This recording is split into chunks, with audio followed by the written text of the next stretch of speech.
नमस्कार। यूरोप के किनारे पर बसे एक छोटे से द्वीप ने किसी तरह दुनिया के 25% हिस्से और वैश्विक आबादी के 23% पर नियंत्रण हासिल कर लिया।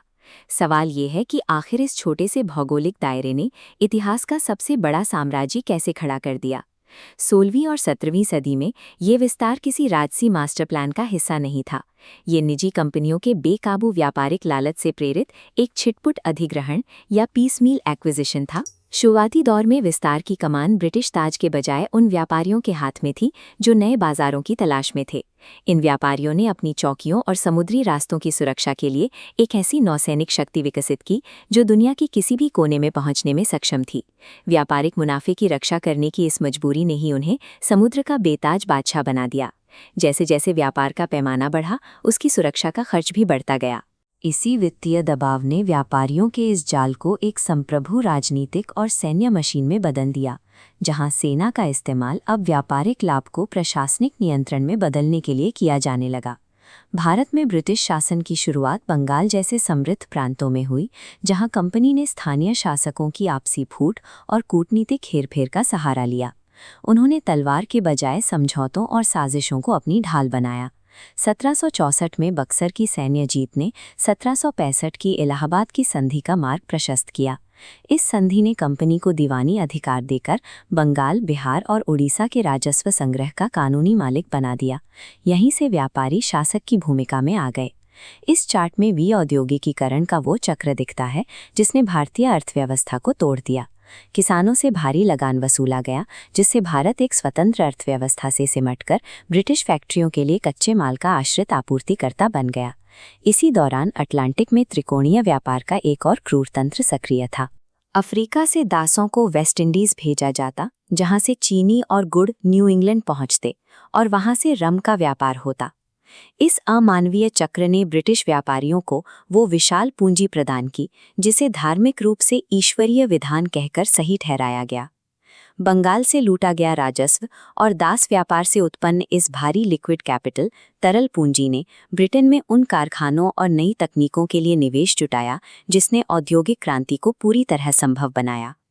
भारतीय धन और अटलांटिक के श्रम ने मिलकर ब्रिटेन को दुनिया का वर्कशॉप बना दिया।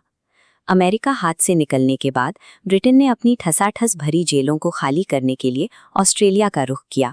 सिडनी जैसी दंडात्मक बस्तियां, पीनल कॉलोनीज बसाने का प्राथमिक उद्देश्य प्रशांत क्षेत्र में फ्रांसीसी विस्तार को रोकना और अपराधियों के लिए एक रणनीतिक डंपिंग ग्राउंड तैयार करना था।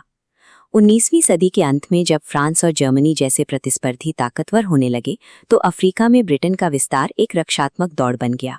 इतिहासकार जॉन सीली के अनुसार ये विस्तार अक्सर किसी सोची समझी योजना के तहत नहीं, बल्कि प्रतिद्वंद्वियों को पछाड़ने के डर से की गई एक प्रतिक्रिया थी।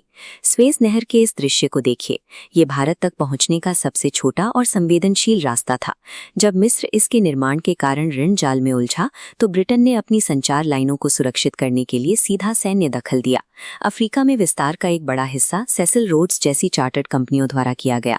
इन निजी कंपनियों ने सरकारी खजाने पर बोझ डाले बिना निजी पूंजी के माध्यम से साम्राज्य की सरहदों को बढ़ाया, जिससे व्यापार और प्रशासन का अंतर लगभग खत्म हो गया।